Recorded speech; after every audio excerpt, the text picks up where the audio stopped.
ikaze muri B-side nizere ko mukomeje kugira byiza ndetse ko mukomeje kunogerwa na gahunda tabateguriye hano kuri TV1 uyu munsi uko bisanzwe aba star turaza kwa turi kumwe nabo umustar turi kumwe nawe uyu munsi ni umuhanzi wa hip hop umuhanzi wamenyekanye cyane yakunze gukora injyana z'amateka avuga ngo yakunze kuririmba indirimbo z'ubuzima ariko ntabwo bigeze bamugira ministre wabwo so nyuma ya jingle turaza kwa turi kumwe na Diplomate muri B-side.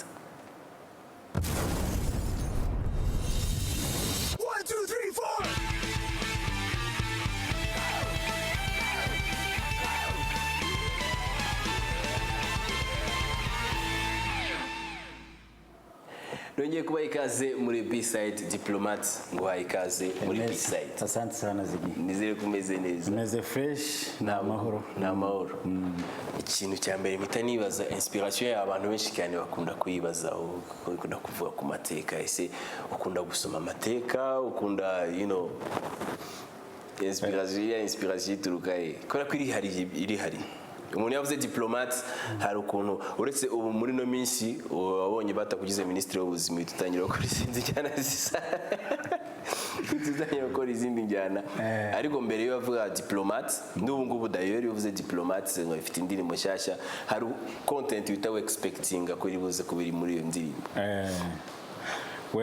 navuga yuko nkuko wari ubimbajije guhera kera nagiye nkunda kuba nagerageza kugenda kuba informed cyane ntabwo ndagera kuri level navuga ngo iri maximum still ndacyari umunyeshuri still ndakiga ndacyafite byinshi byo kuba nakwiga ariko nagiye nkunda kuba informed cyane so ni muri urwo rwego birumvikana bihurirana n'ibintu byo gusoma questioning ibintu byose bibera ku isi ibintu majority yose ikurikiye ngewe numva ko ngomba questioninga buri kintu cyose nitaye ngo ishuri ryakigishije gutya governments zose zo ku isi zibifata gutya zibivuga gutya nkunda questioning ibintu bigiye bitandukanye so bikamfasha kugenda hari utuntu twinshi dutandukanye ngenda kuba nabasha kugenda menya ku bintu biri around us cyangwa ku bintu bibera ku isi cyangwa ku bintu bibera muri societe cyangwa ku mateka by'umwihariko black history so naho ngaho mvuga ko haturukamo na inspiration y'ibyo mpanga ngerageza guhanga kuri ya knowledge ngenda nokura hirya no hino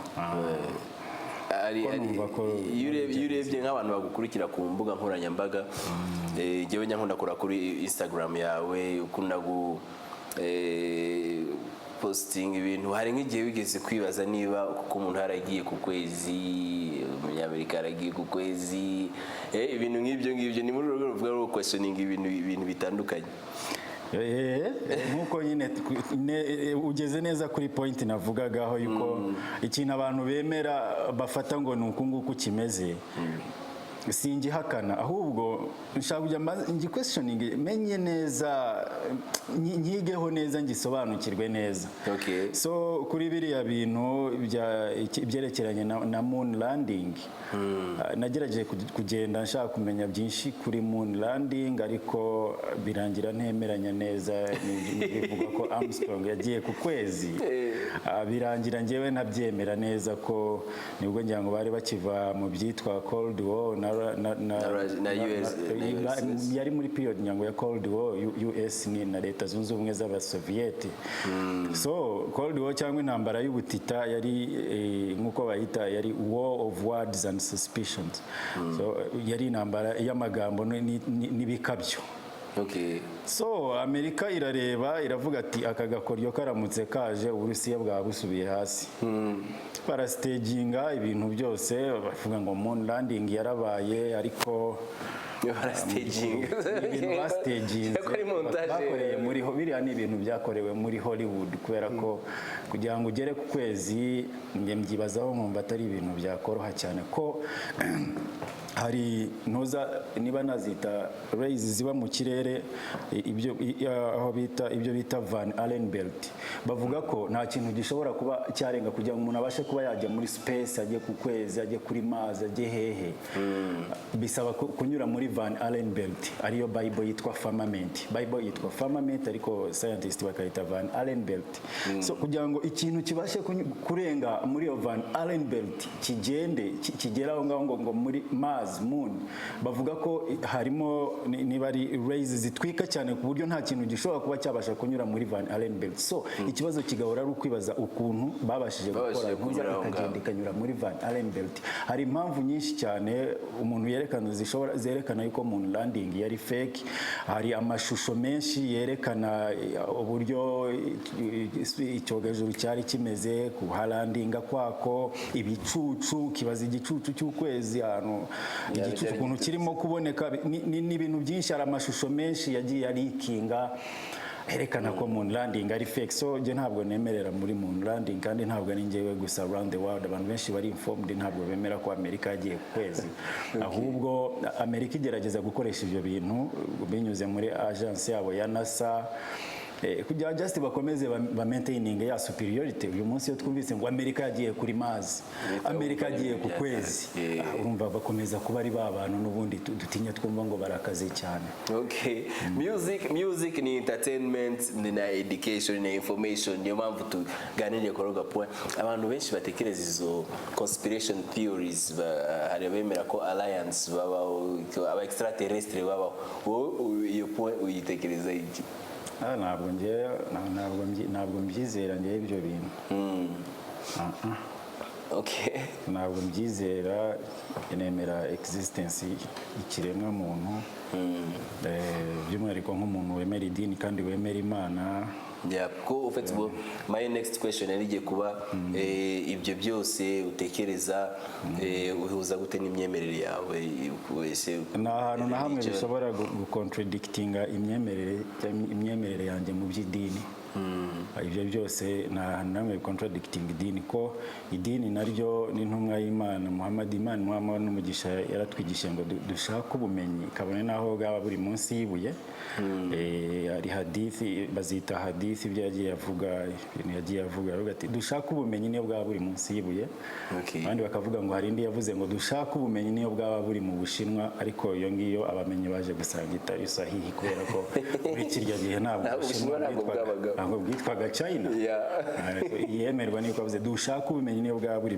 munsi yibuye bivuga ngo biratureba gushaka ubumenyi kumenya ni ikintu twabwirijwe n'intumwa y'Imana so ngerageza kugenda nshaka ubumenyi kuba informed cyane ntabwo nshobora gucontradicting imyemerere yanjye okay hari abantu bavuga ko abana ubu ngubu nubwo hari ibintu byinshi cyane byaje nka internet n'ibiki ariko ngo ubumenyi bushobora kuba bwarasubiye hasi kubera wenda education system cyangwa se izindi mpamvu tutazi ubibona gute first of all ndavuga gatoya kuri education system education system ya Afrika yose ubwayo nibuke ko iyi ni education system cyane twazaniwe n'abakoroni ku mwaduko w'abakoroni so ibyigishwa mu mashuri kenshi kuva tukiri bato cyangwa na ba data textbooks zagiye bigiramo akenshi byabaga ari ibintu biturutse mu bazungu ubumenyi bwinshi tugenda dukura mu mashuri ari ubumenyi bw'abazungu so ubwo bumenyi bwabo rero twagiye twiga cyangwa history ntabwo yabaga ari realite cyangwa ari ukuri nyako kubera ko umuzungu yigisha amateka ntabwo yigisha history yigisha his story history ni his story kubera ko buri gihe yerekana ubuhangange bwe yafashe history nyayo true history y'ukuri history ikintu cyose cyitwa history bagerageza white washing kugira ngo kibi kizungu ejo bundi bashyize hanze ifoto bavuga ngo bagerageje kureba uko Queen wo muri Egypt witwa Nefertiti yari ameze. Bagerageza kwerekana bakora ikibumbe cye bavuga ngo mu bushakashatsi bakoze ukuntu bamwerekanye yari ameze. Berekana ko yari umuzungu, ibintu byarakaje abantu benshi ntibyanabashimisha ko bizwi ko King Tut yari umwami. King Tut yari umuntu wirabura pire, ukuntu yabyawe na Nefertiti w'umuzungu birabacanga. So history whitewashinga, education system twakabaye dufite cyangwa se dufite nk'ibihugu byinshi byo muri Afurika igiye ifitemo ibibazo usibye n'ibyo by'amateka. Uyu munsi ibihugu byinshi mu mashuri cyangwa mu myigire bagerageza kwiga ibintu umuntu ashobora kuba yakora ikintu akaba yagikora ukakibona, agakora telefone ukayibona. Ariko uyu munsi nk'umwana ava ku ishuri, nk'umwana wawe akaza akubwira papa inyoni nayimenye ni bird inyoni, C cow, D dog, E elephant, ibi nibi ukishima cyane ukavuga ngo umwana wanjye ni umunyabwenge cyane, mwana yamenya nuko umuzi w'igiti witwa taproot. Mwana ni umuhanga cyane. Nta buhanga baburi, yarasanzwe abizi ko inka yitwa inka, yarasanzwe azi ko imbwa yitwa imbwa, yarasanzwe ko ihene yitwa ihene. Ikintu cy'ubumenyi cyatari yamenye iki, yarazi ko umuzi w'igiti witwa umuzi. So kuba yavuga ngo inka yitwa kawu ukavuga umuzi witwa root ukavuga ngo umwana ngo mwana yamenye ubwenge cyane ni umuhanga. Nibazo biri muri education system yacu. Igihe uyu nguyu yavumburaga umuriro, izina rye gatoya, Einstein? No, umuriro wo gucana. Umuriro wo gucana. Igihe yawuvumburaga ntabwo yagombye kubanza kujya kubaza ngo mu Cyongereza bawita gute. So education system nk'uko wari ubimbarishijeho ubwayo igihe irimo tubaza. Ariko nshimira cyane leta yacu y'ubumwe bw'Abanyarwanda kuba irimo kugenda ishyira ingufu kugira ngo ahubwo abantu bige ubumenyi ngiro, bige ibintu babasha kuba bakora bifatika, tubashe kuba twagenda dukora ibintu. Mpamya ko igihugu cyacu kiri kuri track nziza.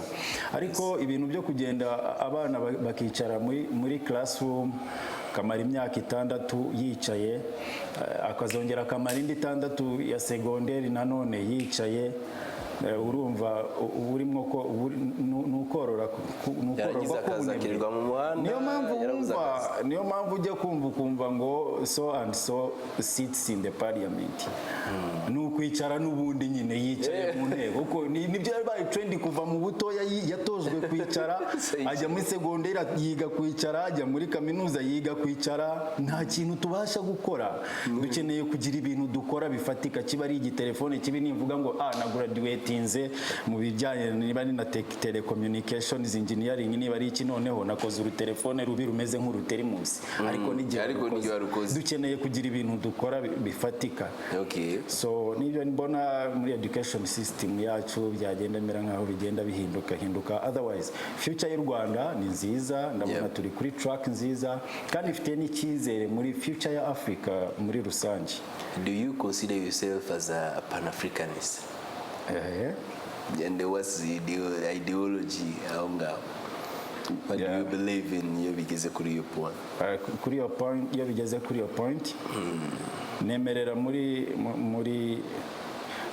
iyo bigeze kuri point ya Pan-Africanism, nemerera muri future nziza ya Pan-Africanism, ariko ishingiye kuri economy yacu bwacu, kubasha gufata neza imitungo yacu nk'Abanyafrika, gufata imitungo yacu tukayi-owninga, nta bintu by'aba foreigners baza bakazana inkunga bakaduha condition tugomba kugenderaho, tugatuma umurongo wanyawo ibyo twashakaga gukora, bakatubwira wenda bitanadufitiye akamaro, bakadutekerereza ibyo wumva dushaka. Bakadutekereza. Nicyo nshimira nyakubahwa Perezida wa Repubulika ko ni umuyobozi utavugirwamo. So Afurika ikeneye abayobozi batavugirwamo.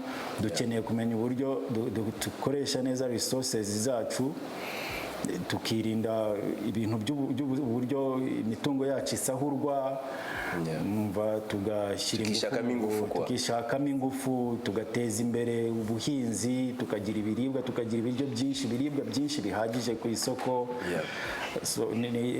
Nanone abaturage bacu bakaba educated mu buryo bwa nyabwo, uburyo bukwiriye, abantu babashe kuba educated neza, bakabona ubumenyi bwa nyabyo. Sana ndavuga kuri knowledge of self. Abakiri batoya bakabyiruka bakazamuka bazi abo ari bo, bakazamuka bazi bati nitwe original people, nitwebwe abantu b'ibihangange bubatse civilizations zikomeye.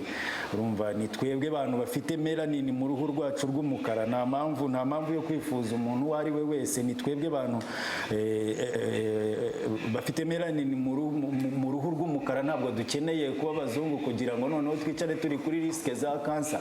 Nitwebwe original people, nitwebwe abantu bashoboye, nitwebwe bubatse pyramids na civilizations zose zo ku isi. Umuzungu nta ruhare yagize muri civilizations mu kubakwa kwazo. Ibyo bintu bidushyiramo confidence no kumva ko ntawe dukeneye, ahubwo icyo dukeneye ni ya unity no kumva ibintu kimwe, na confidence, icyizere ko tubishoboye. Nibyo ngibyo navuga. Okay, then tugirangiza iyo point, kuki wahisemo gufata uwo murongo mu ndirimbo zawe, kuririmba uriya murongo? Kuki utaririmba cyane indirimbo z'urukundo, indirimbo kuki uhitamo cyane uriya murongo? Icyo navuga ni uko naje gusanga content nk'iyi mu bihangano iri necessary. Naje gusanga iri necessary, ni content ya awakening abantu, kurushaho gufungura umutwe, kurushaho kumenya ibintu bijya imbere around them. Numva ko ari ikindi kintu umuziki waburaga ariko nacyo gikenewe. Numva ko nshaka kuzana ndirimba ku rukundo ariko sindushe kanaka, kandi nanone industry ikeneye n'ibintu byinshi cyane bigiye bitandukanye. So navuga ko ahanini ari icyo ngicyo cyarinteye. Nanone iyo nza kuza mvuga nk'iby'abandi nta gishya cyari kuba kije. So nashatse kugira ngo mfate iyi nzira, the same time igire iri unique kandi iri na educative, yongera igira ikindi kintu yongera kuri societe cyangwa no ku bakiri bato. Okay. Iyo umuntu rero yumvise ibyo byose ahita yifuza kumenya wese background ya Diplomate ni yatangiye music gute? Diplomate ni muntu ki music wayinjiyemo? Music nayinjiyemo mu mwaka wa 2009 mu kwezi kwa mbere. Mbaye influenced n'abafiti banjye, navugamo mu bantu bibanze harimo Lick na Paxson. Lick nabaga ndi kumwe nawe, ashobora kuba yankorera indirimbo mu buryo butangoye. Paxson nawe friend wanjye twari twariganye muri secondary na hehe, kandi by then ari n'umunyamakuru. Ndavuga nk'ibyari byo byose nshobora kuba nagerageza gukoresha buno bushuti mfitanye n'aba bantu, hakaba hari ikintu gishobora kuba cyaba. Ndaza sinarishuba cyane ko ibintu bishobora kuzacamo. Ntabwo wari warigeze uririmba mbere yaho se muri quartier, ku ishuri? N'abantu twigana ngira ngo bakurikiye televiziyo kano kanya barabibona, barabizi. Ntabwo nari narigeze nitabira cyane ibintu by'umuziki. Ku ishuri byajyaga bibaho, hari ibintu bijyaga ku mashuri, ibintu by'amakompetition, ibintu by'ama talent night, ibintu nk'ibyo byose. Nge nabaga ndi indorerezi. Okay. Nabaga ndi umufana ariko nakundaga music cyane. Nakundaga hip hop, kuyumva nkagira gute, ariko ngiye kuvuga ngo ngiye kubijyamo mbikore, mumva ntabwo napfa ntabwo binshamaje cyane, cyangwa mumva sinapfa kujya kubikora. Until icyo gihe abashuti banjye nyine baranyuze, navuga ko bari mu banteye akanyabugabo n'ishyaka n'ingufu zo kuvuga ngo ninjiremo mbijyamo, ariko mvuga ngo reka nyikore nyine, nimenyekana bisa nitamenyekana, nta gahunda n'ubundi nari mfite.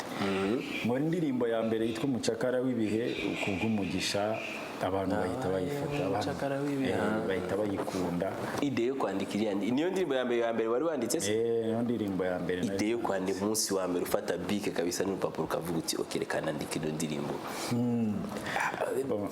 Navuga ko ni ibintu nari nsanganywe njyewe muri njyewe, hari ibitekerezo bifite muri buri muntu wese, niyo yaba ari umuntu ujya uririmba ku rukundo aba afite ibintu muri we yumva arimo gufiringa.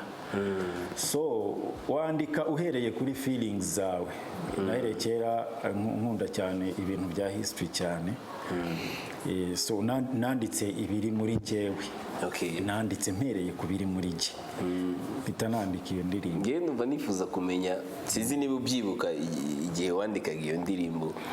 Ndumva nifuza kumenya ngo ese hari ryari nageze mu rugo wenda nimugoroba ndicara cyangwa se nararyamye nijoro ndabyuka ndavuga nti reka nandike song cyangwa se hari mu après midi, nshaka kumenya kuko urumva ibintu bya music ntabwo wari ubyitayeho. So twafashe gahunda na Paxson ari click turavuga nabanje na Paxson ambwira nyine ko nagenda ngakora indirimbo kwa ko nk'umuntu twabaga dusanganywe cyane ku ishuri. Hari igihe umuntu abaza ati uyu muntu hari ikintu ashoboye ariko nubwo n'ubundi abandi burya nibo bakumenya cyane. Abandi nibo bakumenya cyane. So antera akanyabugabo nayo ndamushimira. Ndagenda ndavuga ni okay nta kibazo ndatangira. Ari umunsi natangiriye simwibuka kubera ko kuri recordinga bitahise byihuta ko kanya icyo nibuka iyo ndimo narayandikaga nkagenda nkongera nkavugurura ejo nkigira mu bindi hagashira igihe ariko uzi ko nari naranditse kantu ushaka kuzakora ngasubirayo nkongera ngatunganya. Ntabwo ari ibintu nakoreye umunsi umwe. Nawe n'ibyo wakoreye umunsi umwe. Ariko je mwari maratangiye gukora beats, maratangiye kugira muri studio gute? Mwari baratangiye gukora beats. Icyo gihe twari taraba. Hanyuma uko nkomeza kuyandika iki ndacyandika ndayuzuza. Nyujuje tuza kongera guhura na Paxson. Ndamubwira ariko uzi ko ya ngoma nayujuje. Arambwira ngo nibyo. Ndamubwira ngo nibyo kabisa. Abantu ubwo nanjye nabaga nyine mfite amashusho mpita nyimwerekaho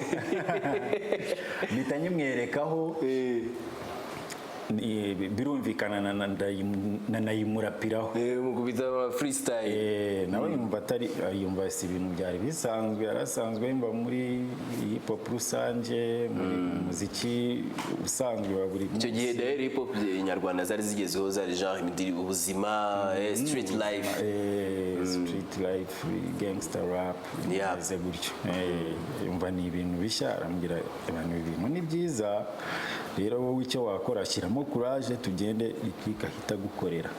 Yarabimvise nawe aba excited, arabishima, nawe ndabimushimira. Ubwo nyine tayari ubwo biba byabaye, turagenda tujya muri studio. Lick icyo gihe yakoreraga muri F2K, turahagera. Ubwo nari naramaze no gupanga nanone na Young Junior. Turapanga turahagera, tugeze muri studio Lick yari ahari ako kanya na Deben ahitaza. Dutangira gukora beat. Lick arayikora. Icyo gihe nyine byabaga ari Fruit Loops nyine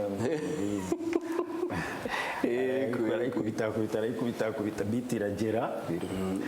Hakurikiyeho icyo kurikodinga. Young Junior ajyamo kurikodinga chorus, niwe wabanjemo. Young Junior icyo gihe yari yarakoze izindi mbere. Yari afite indirimbo yagiye akoraho mbere. Ko ndibuka yuko nakundiye imiririmbire ye hari mu ndirimbo yari yarakoranye n'abatipe bitwaga Simple Family. Iyo ndirimbo yitwaga Hitamo. Ajya muri recording room atangira gukora kuririmba chorus. Ajyamo atangira aririmba, ariko The Ben yagize contribution ku mikorere y'iriya chorus. Ikintu kinini ya contributinze ku miririmbire, ko yari ahahagaze ako kanya.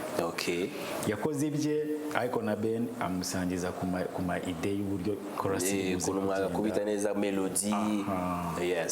Ubwo abandi bari aho ngaho barayumva bumva chorus ni nziza cyane.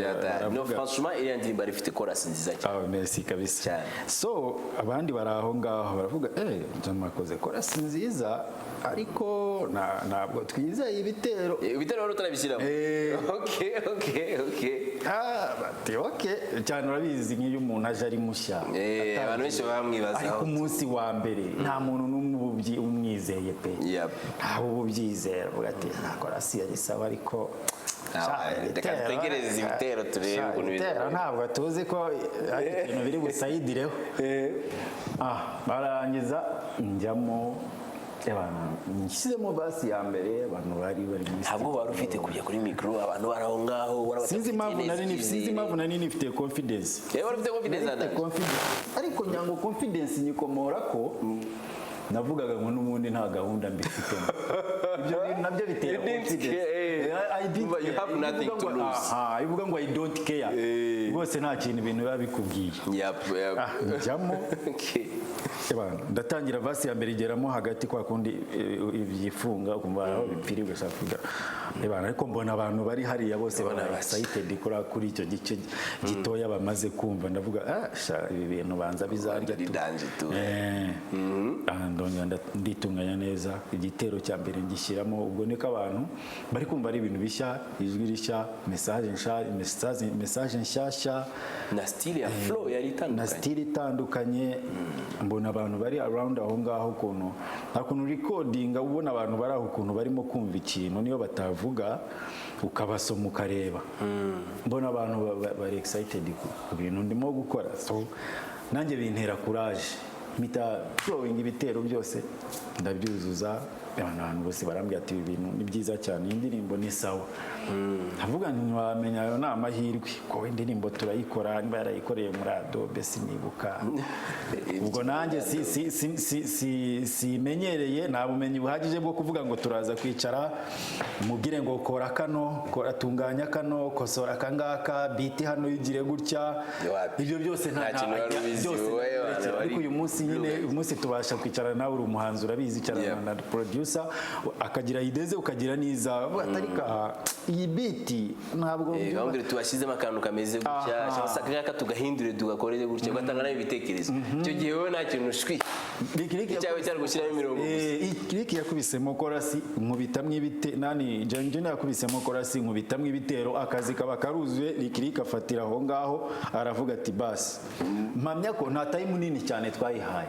mpamya ko nkeka ko iyo tuyifatira time cyangwa nkaba nari mfite wenda experience runaka iriya ngo mishobora kuba yaranarushijeho hari ariko still uko byaje narabishimiye. uko byaje ntabwo byari bibi cyane. narabishimiye narabyishimiye uko abantu babyakiriye. niyo ndirimbo ya mbere introduction yanjye muri no career. uyumva ukimara kuyumva kuri radio what was the feeling? ahise uvuga uti excitement yaranyishe ko sinari mbizi ko ari uko bizamera. nta muntu nigeze najya no kuyifata ngo nyishyire ahubwo nari nicaye ndaho mu rugo. hari ikiganiro cyari gikunzwe cyane ikiganiro cya Skizi cyitwaga Top 30.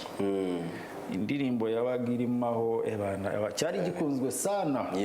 ndakibuka cyaraga Saturday nimugoroba cyangwa Sunday aho ngaho ku masaha ya saa. ariko ni muri weekend. ni weekend Saturday Sunday aho. ngiye kumva numva yandirimba iri muri Top 30 n'ubu bwa mbere nari niyumvise ijwi ngira ngo kuri radio kabisa. ndavuga ngo bya bintu banza bidasanzwe bana. nuko njimbaye ndaho sindamenye ibyo kujya ku maradiyo amwe namwe sinzi ngo akorera sinzi ngo binyura mu yihe nzira nkajya kumva hirgira kinwe nkumva hirgira kinwe.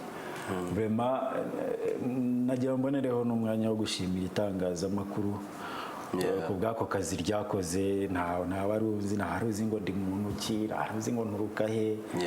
kuba barakiriye akazi kanjye bakagasapotinga ku itangiriro akaba ari byo bimaramforo yo gukomeza gukora kugeza uyu munsi. bema bankoreye akazi keza cyane. indirimbo ndayumva ariko mbere ho gato yuko ibyo biba hari show yari yagombaga kuba Sun City.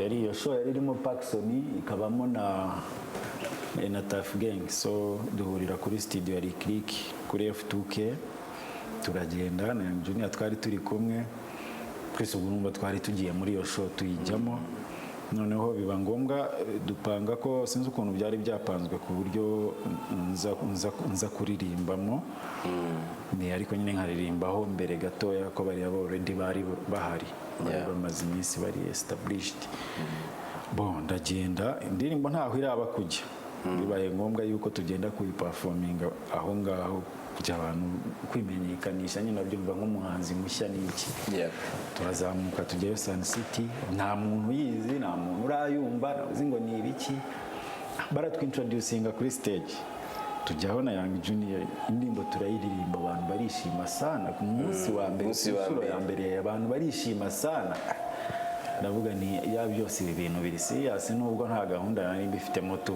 byanze bikunze ko urabyumva buriya iyo ukoze indirimbo ya mbere akaba ari gushyira muri limelight batari ibintu bisanzwe ikintu gikomeye cyane kuri aho kenshi umuntu ajya kumenyekana yaramaze gukora indirimbo 5 10 sana mbona ukuntu abantu bakiriye indirimbo mbona ni ibintu bidasanzwe nuko rero nuko natashye nkajya nyumva mu biganiro bya Skizi hirya hino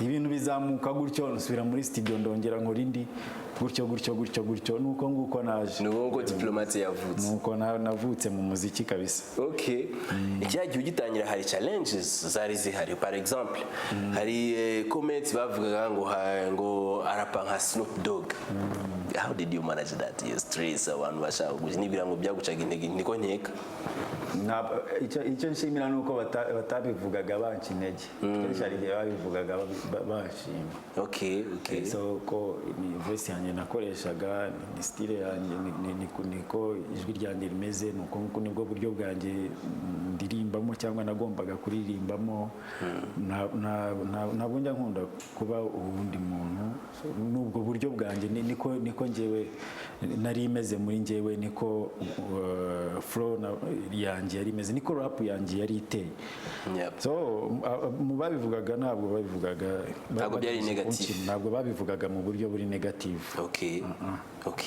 hari n'undi mu yaje icyo gihe nawe ajya kugira flow imeze nk'iyaho icyo gihe nibwira ko byazanye ibintu nta makimbirane nigeze ngirana nawe naramwumvaga nyine gutyo nkavuga ntagomba guhangayitse uvuga uti yaraje agiye guhita afata ko nari nzi ko wenda abantu bashobora kumva ibyo bashaka kumva ijwi bakatwitiranya ariko nkumva ko ubutumwa bwe n'ubwanjye bushobora gutandukana content yanjye niye bishobora gutandukana nkumva ko byaba byose abantu bazajya babasha kubitandukanya content tuzatandukana kuri content uko byamera kose ariko nanone nkagira ikibazo nkavuga ngo hari igihe abafana bazajya babyumva content ze bazinyitirire aramutse agize nka mistake runaka muri composition bakavuga bakabikwitirira weaknesses ze ukaba victim wa weaknesses ashobora kugira nicyo otherwise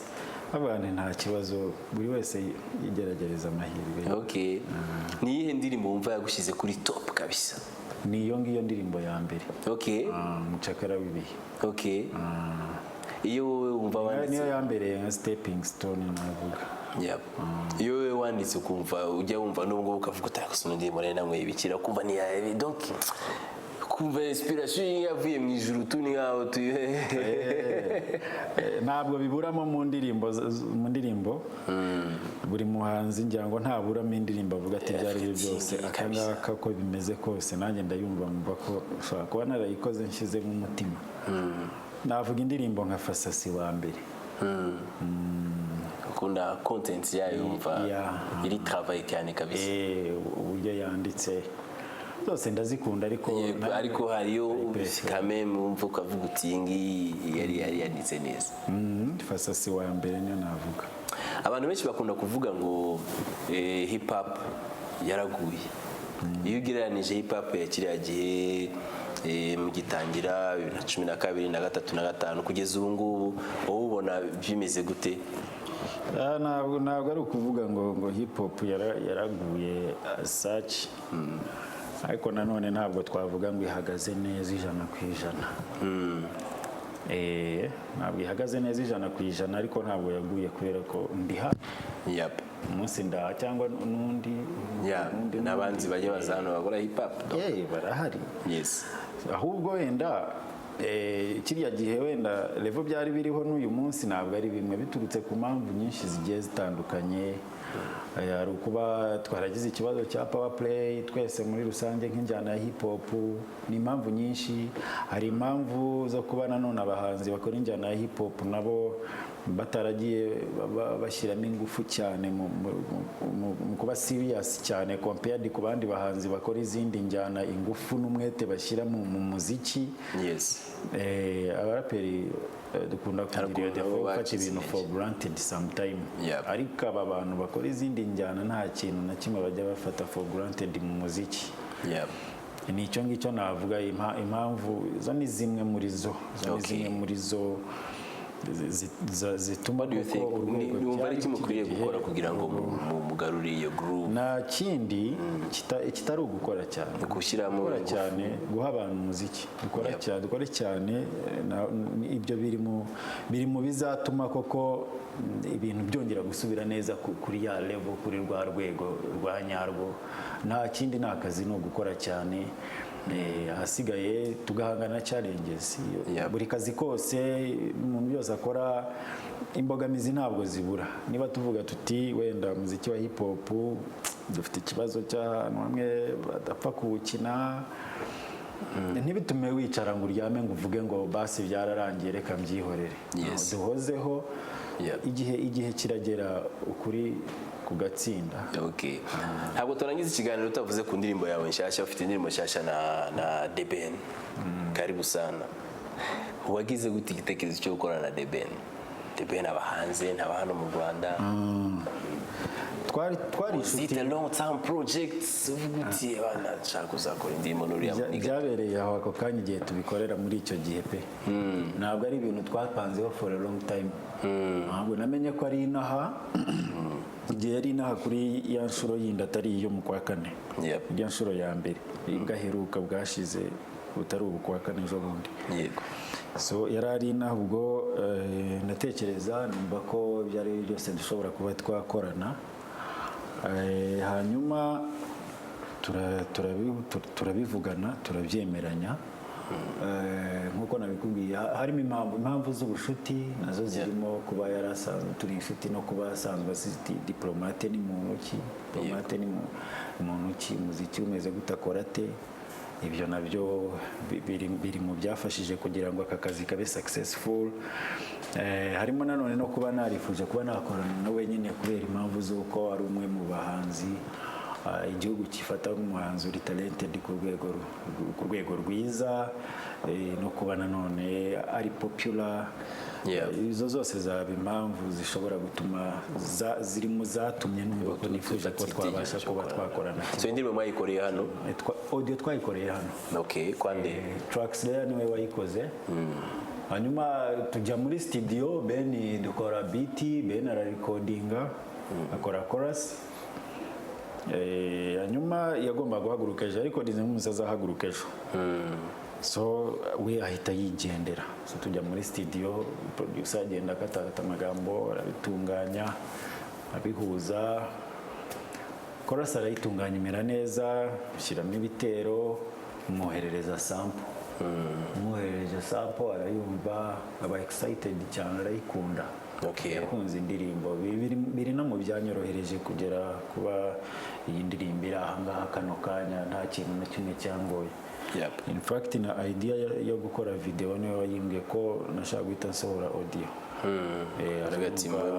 Arayumva arambwira ati sasa iyi ndirimbo byaba byiza dukoze na video. Ndavuga se kuba muri Amerika nzategereza indi myaka 10 izashira ugaruke mu Rwanda dukore video. Arambwira ati no, ati hari amadini ufite muri ibihugu bya East Africa, Uganda, Kenya. Hari utugahunda bampamagayemo nzazamo mu ntangiriro z'ukwa kane. Rero wareba ko mu Rwanda sinzabasha kuba mpari igihe kinini ukaba wadomoka mu kwa kane tugahurira i Bugande tugakora video indirimbo so video mwagiye kuyikorera i Bugande twagiye kuyikorera Kampala umuntu atarumva ino ndirimbo wayimubwiraho ikintu kugira ngo dusige n'umwanya abantu babashe kuyibona abantu batarayibona mu magambo make iyi ndirimbo nagerageje gushyira hamwe ikintu kimeze nka poetry kivuga ku tuntu twinshi twinshi tugiye dutandukanye yageza kutubumbira hamwe nkora mushatse gukora ikintu kiri poetic ukuntu ku dupoint tugiye dutandukanye hanyuma kugira ngo umuntu atwumve abe entertained still agire n'ibintu tumusigara muri mind mu mutwe nkora chorus azumva akamera nk'urimo kunyikiriza karibu sana nyuma wenda yo kubavuga ati ntabwo tukimubona amaze igihe hari iki noneho njyewe nkore bino byanjye muhereze iyi poetry yanjye anyikirize karibu sana nshaka gukora ikintu kiri mu buryo buri simple gutya bien tekereza ko uzagaruka tugakora part 2 ya B-side kubera ko umwanya ubaye muto bizanshimisha cyane nubwo ari mutoya cyane ariko ndabikunze so nekereza ko uzagaruka ubishyire muri gahunda tugakora part 2 ya B-side ibyo nabyo abibemerere turi hano bizanshimisha ndabitegereje I can't wait part 2 ya B-side reka ngushimire kuba wafashe umwanya wawe ukaza ndagushimiye nanjye Ziggy turi kumwe ubutaha hanyuma nshimire nawe mwese twari kumwe hano muri B-side ndimo umuntu ashaka kuyireba ashobora kuyibona kuri YouTube kuri YouTube channel yanjye Diplomate Rwanda official in fact navuga yuko ari na support ikomeye ku bakunzi banjye abakunzi b'ibihangano byanjye no kuba wahora ubaza ngo ese ngura duteganyirize Yesu uzakosohora indi ndirimbo ryari wajya kuri YouTube ukandikamo Diplomate Rwanda official ugakanda kuri subscribe icyo gihe ikintu cyose ntabwo ugikeneye kubaza ntabwo ukeneye kubaza ngo azasohora indi ndirimbo ryari ese arateganya iki ibyo ngibyo bihita bikugeraho kanya kandi iyo ni support ikomeye cyane sawa merci beaucoup urakoze cyane kandi abashimire bose twari kumwe umunsi muri B-side mukomeze kugira umugoroba mwiza kuwa gatanu uko bisanzwe aba stars turi kumwe nabo hano muri B-side